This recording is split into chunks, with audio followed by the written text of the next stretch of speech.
Omar Da Fonseca, bonsoir. Merci d'être avec nous sur le plateau de TVS5 Monde. Vous sortez votre autobiographie qui s'appelle Gracias a la vida, merci à la vie en espagnol. Livre coécrit avec votre acolyte Tayeb Belmi-Oub aux éditions Marabout. Première question, à 61 ans, pourquoi vous dites merci à la vie? Parce que j'aurais pu en avoir 1000 autres. Parce que je viens de la Pampa, au milieu de nulle part, en Argentine, et je me suis retrouvé à travers un fil conducteur qui est le football. Mais il faut savoir qu'il y a eu de la dictature, il y a eu la guerre des Malwines, il y a eu une possibilité de partir en Colombie dans une situation pas très claire. Donc plein d'autres choses à niveau de ma famille aussi, des choses qu'on croyait jamais qu'ils pouvaient exister. Donc tout ça, je pense que c'est un privilège, gracias a la vida.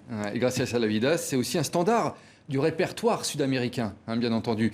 La musique, elle est très importante, je crois, d'ailleurs, dans votre vie. Et il y a beaucoup de références à la musique qui a accompagné votre existence également. Oui, je dis tout le temps, j'aurais dû être peut-être un artiste autrement. Et c'est vrai que j'ai toujours chanté, j'ai toujours aimé aussi les chanteurs des textes, une musique assez romantique.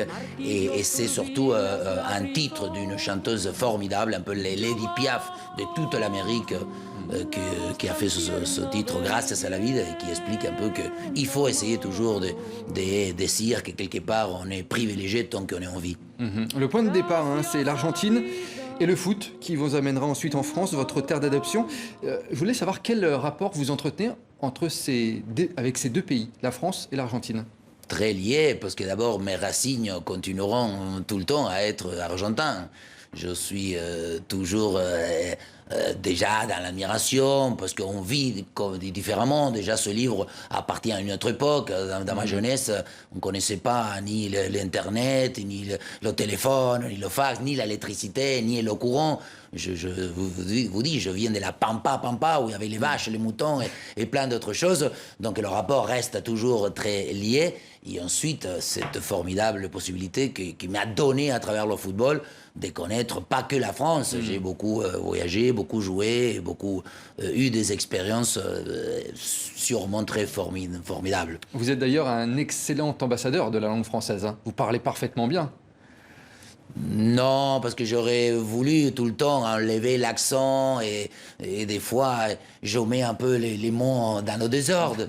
Mais ça m'a toujours motivé dès le début. Quand je suis arrivé, je dis il faut absolument que je puisse communiquer. Je pense que le vocabulaire donne une espèce de convivialité, de partage envers les autres et c'est ce qu'il faut essayer de préserver. Alors on va en parler justement de cette expression que vous avez. Je rappelle toutefois que vous avez été joueur à Tours, au PSG, à Monaco, à Toulouse, puis ensuite dirigeant à Saint-Étienne, vous avez été agent et aujourd'hui consultant.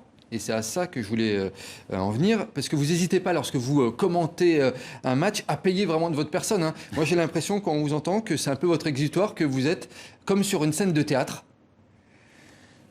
Je crois qu'il faut considérer le sport et le football comme quelque chose de festif.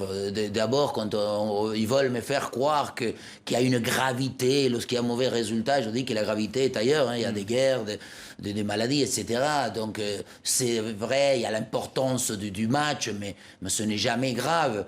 Et je crois que cette manière de pouvoir le faire partager. Je dis tout le temps, un commentaire, c'est un peu comme la musique dans un film. On ne rendra jamais le film meilleur, et le match non plus. Mais il faudra essayer de bien l'accompagner. Mais vous jouez avec les mots, vous apportez un côté même presque poétique des fois dans vos commentaires et dans vos analyses. Oui, parce que vous imaginez, on en fait énormément de matchs. À un moment donné, dire le plat du pied, il a fait ceci, c'est répétitif. Ça m'ennuie à moi-même, donc je pense que tout le monde. Donc j'essaye toujours de mettre un peu, comme on dit, des fleurs dans la maison et de le faire plutôt d'une belle manière. Ça pourrait être un prochain épisode de votre vie, acteur, voilà, déclamer des Non, des chanteur, vers. je dis, avant ma mort, je pense que j'aurais bien aimé essayer de chanter, mais bon, c'est pas évident, ça y est, je rentre dans la fin de l'étape de ma vie, donc je vais continuer encore plutôt dans le foot. Bon, vous analysez quand même le football moderne dans votre livre, dans le dernier chapitre. Ce que j'aimerais changer dans le football, c'est le titre de chapitre, un constat assez sévère. En gros, vous voulez plus de beaux jeux, on résume bien en disant ça? Oui, parce que maintenant, on est dans l'abondance. Il y a trop de compétitions, trop de matchs, et des fois, on le voit, on ne sait même pas lequel regarder. Et par moment, le fait de que quelque chose qui doit être spectaculaire, quelque chose qui doit nous procurer de la passion, de l'émotion, par moment, on regarde un match, il y a un 0-0, il n'y a pas une action. Donc, moi, ça m'arrive maintenant, des fois, je m'endors, je dis, comment ? Quelque chose qui m'a toujours énervé, m'a donné une adrénaline supérieure. Par moment, il abaisse mon enthousiasme. Donc, il faut essayer de trouver des moyens pour que le football reste quelque chose de dynamique, qui ait des buts, des victoires et des spectacles. C'est pour cette raison qu'on essaie de regarder un match de foot. Exactement. Une dernière question rapide. Le football, au temps de la Covid-19, des stades quasiment vides, ça vous manque, la communion entre les joueurs et le public ? Oui, la nudité d'un stade, ça ne ressemble pas à pourquoi ils sont faits.